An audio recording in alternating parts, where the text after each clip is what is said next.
vai ser um bate-papo a respeito de um tema que parece um pouco contraditório, né?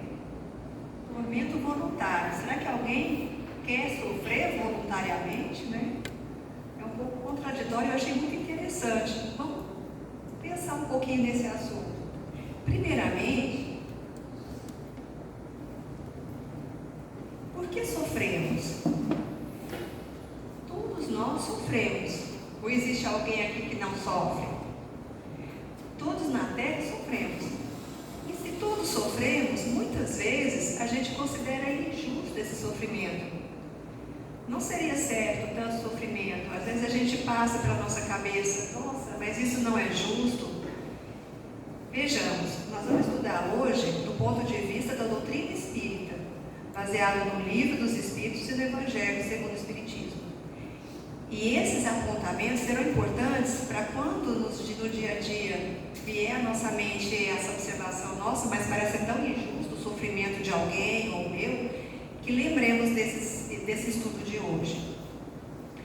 Veja,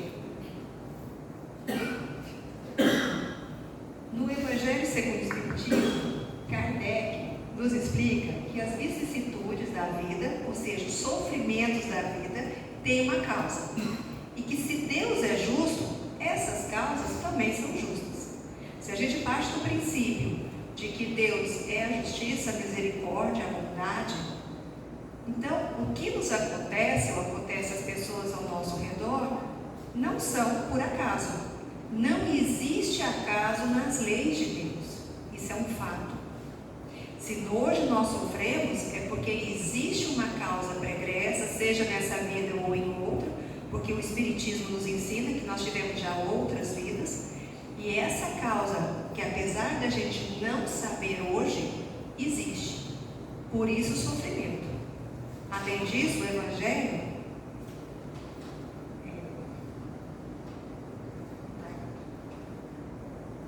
ele nos diz que se há alguma falta,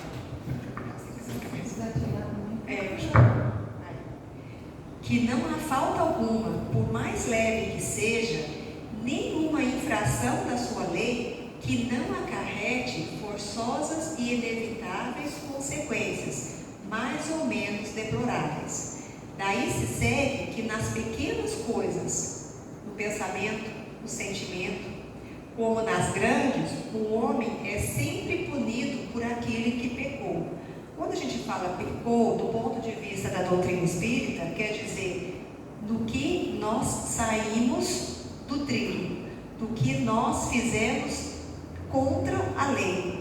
Essa palavra lei é muito importante daqui para frente para a gente entender. Existe uma lei através da qual, se a gente a seguir, nós evitaremos os sofrimentos daqui para frente. Do mesmo modo que no passado nós devemos ter agido contra essa lei, daqui para frente, conhecendo essa lei, a gente vai poder construir um futuro melhor. Então, de acordo com a doutrina espírita, no Livro dos Espíritos, eles nos ensinam o que é o bem e o que é o mal. O bem é tudo que é conforme a lei de Deus, e o mal, tudo que lhe é contrário. Daí a importância da gente conhecer a lei. Assim, fazer o bem é proceder de acordo com a lei de Deus, e fazer o mal é infringir essa lei. E olha que interessante.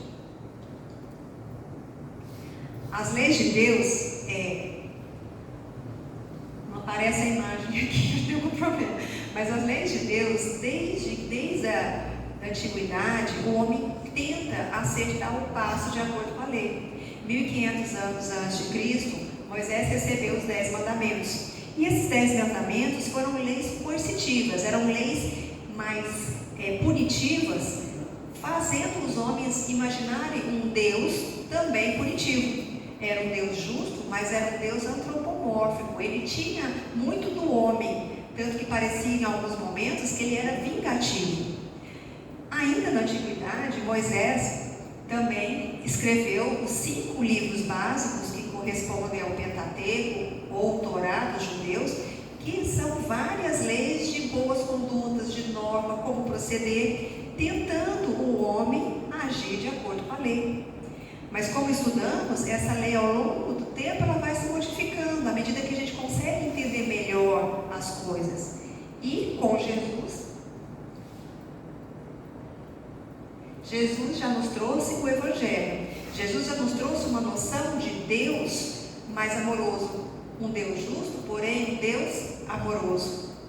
E essa noção de justiça junto com o amor muda muita coisa. Porque aquele Deus punitivo, vingativo, agora também se apresenta como um Deus amoroso, que tem misericórdia, e que Ele nos olha com um olhar diferente. É um Deus maior. E além disso, em outros ambientes, como na Índia, na China, também outros emissários vieram trazer noções dessa lei de formas diferentes. Depois, no século XIX, Kardec, ele compilou a doutrina espírita. E o Espiritismo, através dos ensinamentos dos Espíritos, veio nos trazer um Deus ainda maior, um Deus extremamente justo, bondoso e mais ainda, sábio. A primeira questão do Livro dos Espíritos, Kardec pergunta: o que é Deus? E os Espíritos nos explicam: Deus é a inteligência suprema, causa primária de todas as coisas. Então vejam, a complexidade do que é Deus aumentou. Ele não é mais um homem, ele é muito maior, porque ele é a inteligência, ele é a bondade, ele é a justiça. E essa lei também, a complexidade aumentou, porque o Espiritismo nos trouxe que a lei de Deus abrange também 10 outras leis, mas são leis mais amplas, que falam sobre a destruição, sobre a conservação, reprodução, trabalho, tentando nos orientar como que essa lei funciona em nossas vidas no dia a dia. E além disso, essas leis abrangem também as leis físicas e as leis morais. E essas leis físicas são aquelas leis que a gente aprende na escola: ciência, biologia, química, astronomia. Isso é lei de Deus. A gravidade, né? Tudo é lei de Deus. E além dessas leis físicas, temos as leis morais.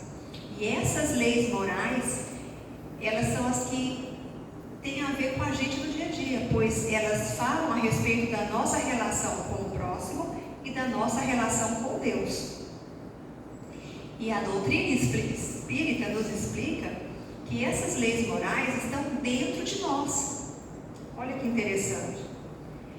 No Livro dos Espíritos, na questão 621, Kardec pergunta: onde está escrita a lei de Deus? E os Espíritos nos falam que está em nossa consciência. Vejam, se está em nossa consciência, a gente consegue saber ali na hora da indecisão que caminho tomar, por intuição, porque ela está dentro de nós. Isso é muito importante para a gente poder no dia a dia saber fazer as escolhas. E essa lei divina, ela é eterna, ela é imutável como o próprio Deus, ela é perfeita e igual para todos. Se ela é igual para todos, então não existe protecionismo. Uns sofrem mais que os outros. Hoje sim, mas a gente não sabe do passado e a gente não sabe como vai ser daqui para frente, porque o tempo todo estamos construindo um futuro com as nossas escolhas, com as sementes que a gente planta hoje, e ao mesmo tempo estamos recolhendo tudo que já plantamos no passado, através das sementes que plantamos.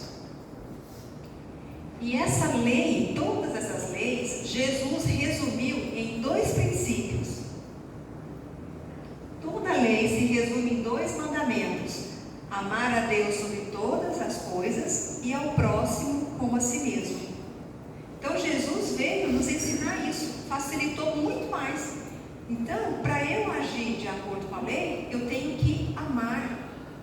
Eu não preciso mais ficar ouvindo aqueles mandamentos: não roubar, não fazer, não fazer. Por quê? Porque se eu amar, eu vou agir de acordo com a lei.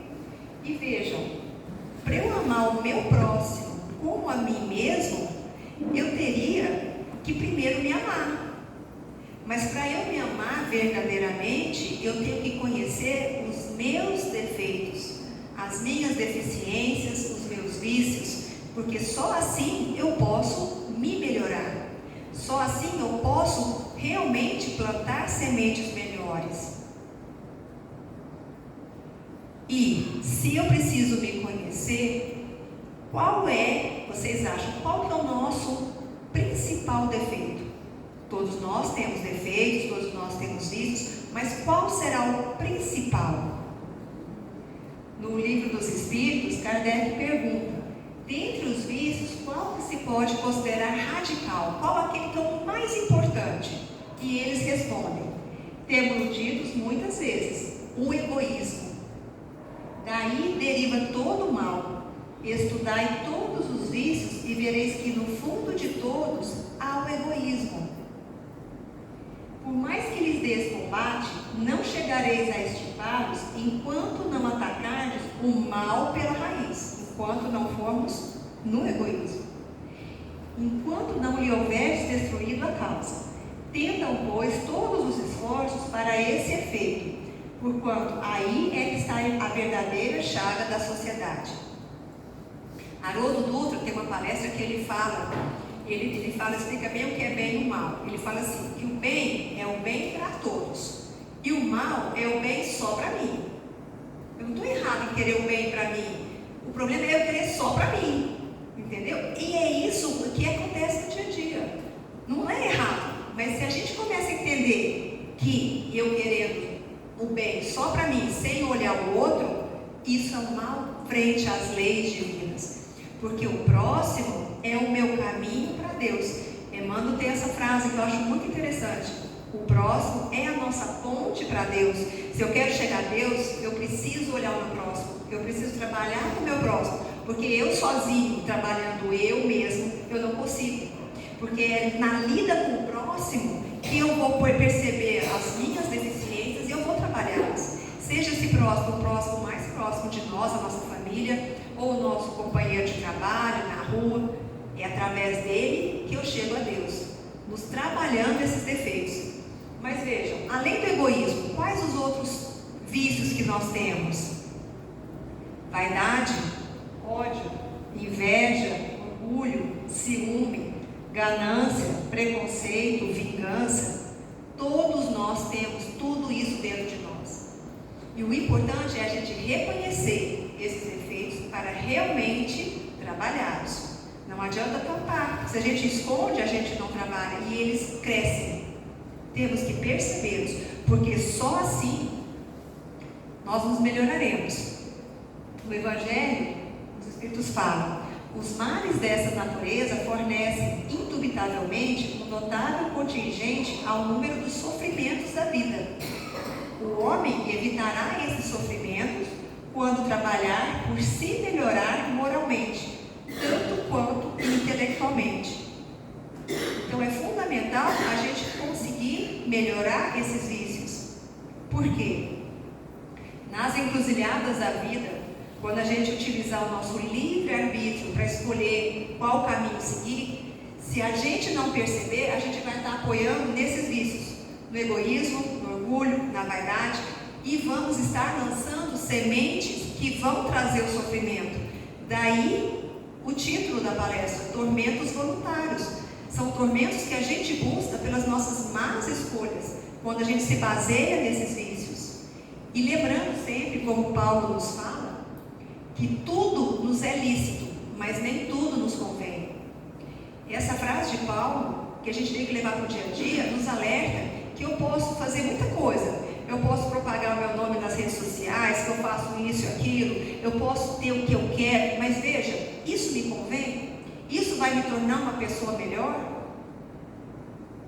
São esses questionamentos que a gente tem que levar a partir de hoje, para a gente poder realmente se melhorar, realmente tentar sermos pessoas melhores, pessoas do bem.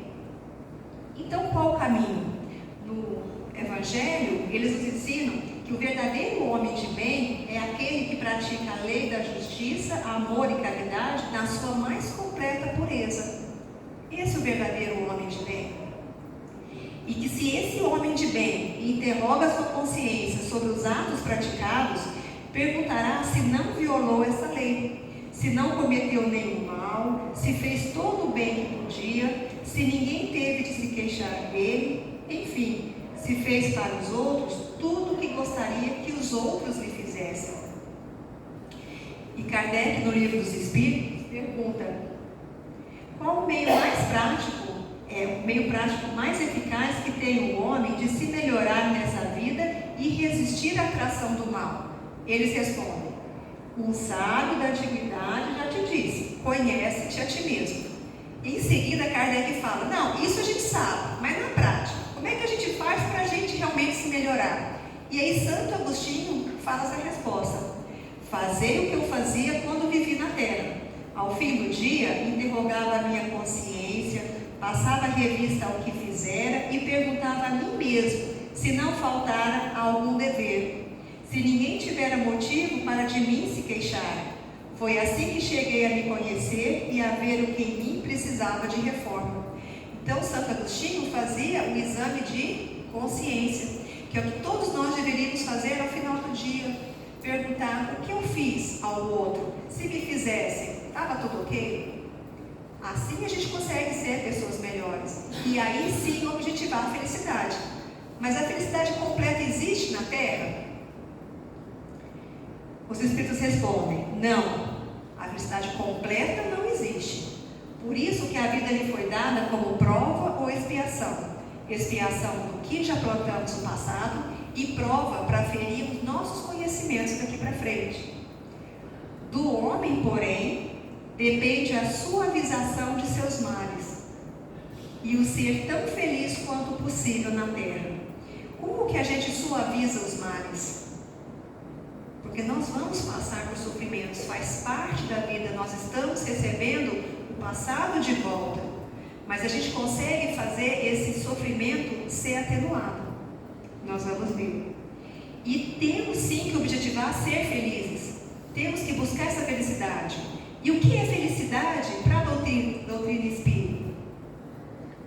Com relação à vida material, é a posse do necessário. E com relação à vida moral, é a consciência tranquila do dever cumprido, de termos feito tudo o que deveríamos, de não termos nos omitido nas encruzilhadas das escolhas, e ter a fé no futuro, ter aquela confiança que a espiritualidade está nos ajudando, que Jesus veio e continua nos amparando, e que ninguém carrega uma cruz maior do que as suas forças. E na hora do sofrimento, eles nos ensinam que existe o bem e o mal sofrer. Quando Cristo disse: bem-aventurados os aflitos, porque deles é o reino dos céus, ele não se referia aos sofredores em geral, porque todos os que estão neste mundo sofrem, quer estejam no trono ou na miséria, mas poucos sofrem bem, poucos compreendem que somente as provas bem suportadas podem conduzir ao reino de Deus. Então, quando estivermos na prova, quando estivermos no sofrimento, lembremos das palavras de Jesus, que os tormentos virão, os sofrimentos virão, mas tende bom ânimo, eu venci o mundo. Jesus passou por vários sofrimentos para nos exemplificar, não falar, mas ele exemplificou com a vida dele esse tende bom ânimo, porque ele passou pelo sofrimento, nunca desacreditando que tem um Pai do céu que nos ampara, que nós conseguiremos passar pelas dificuldades, porque existem espíritos ao nosso lado que nos protegem, existem pessoas ao nosso lado que nos ajudam, ninguém está desamparado. E além disso, Jesus disse que o jugo dele é suave e o fardo é leve. O jugo, quando aqueles bois que estão carregando o arado, eles são colocados com os ferros sobre eles para juntá-los, para contê-los. Esse ferro, esse jugo é como se fosse a lei. A lei se torna leve quando o amor nos guia, porque o amor compensa a multidão de pecados. Então, se a gente na hora do sofrimento lembrar que existe o amor, a misericórdia divina compensando tudo que já fizemos de mal para trás, e que a gente pode plantar coisas boas aqui para frente, isso nos dá força para seguirmos. Para finalizar, capítulo 5, no item 23, o tema da palestra, que é Tormentos Voluntários, é uma mensagem do Espírito Fénelon. E ele vai resumir o que a gente falou até agora. Vou falar rapidinho. Vive o homem incessantemente em busca da felicidade, que também incessantemente lhe foge, porque felicidade sem mestra não se encontra na terra. Entretanto, poderia ele pelo menos gozar de relativa felicidade, mas ele a procura nas coisas perecíveis e sujeitas às mesmas vicissitudes, isto é, nos gozos materiais. Em vez de procurar nos gozos da alma, que são antigozo dos prazeres celestes, imperecíveis. Em vez de procurar a paz do coração, única felicidade real neste mundo, ele se mostra ávido de tudo que o agita e perturbará. E coisa singular, o homem, como que de intento, cria para si tormentos que está nas suas mãos evitar, que são os tormentos voluntários. Haverá maiores tormentos do que os que derivam da inveja e do ciúme? Para o invejoso e o ciumento não há repouso. Estão perpetuamente em febre. O que não tem, os que os outros possuem, lhe causam insônia. Dão-lhes vertigem o sucesso de seus rivais. Toda a competição para eles se resume em eclipsar os que lhes estão próximos. Toda alegria em excitar os que lhes assemelham pela insensatez a raiva do ciúme que os devora. De quantos tormentos, ao contrário, se poupa aquele que sabe contentar-se com o que tem, que nota sem inveja o que não possui e que não procura parecer mais do que é. Esse é sempre rico, porque se olha para baixo de si e não para cima, vê sempre criaturas que têm menos do que ele. É calmo porque não cria para si necessidades quiméricas, e não será uma felicidade a calma em meio das tempestades da vida? Então que fique para a gente essa lembrança, né, do que realmente é a paz, do que realmente compensa na vida a gente levar nessa vida. E eu finalizo com essa imagem de Jesus abraçando cada um aqui, levando a energia, a coragem de enfrentar esses tormentos, as dificuldades da vida, e lembrando que a semelhança do filho pródigo, ele é aquele pai que nos espera com braços abertos para o abraço final. Obrigada.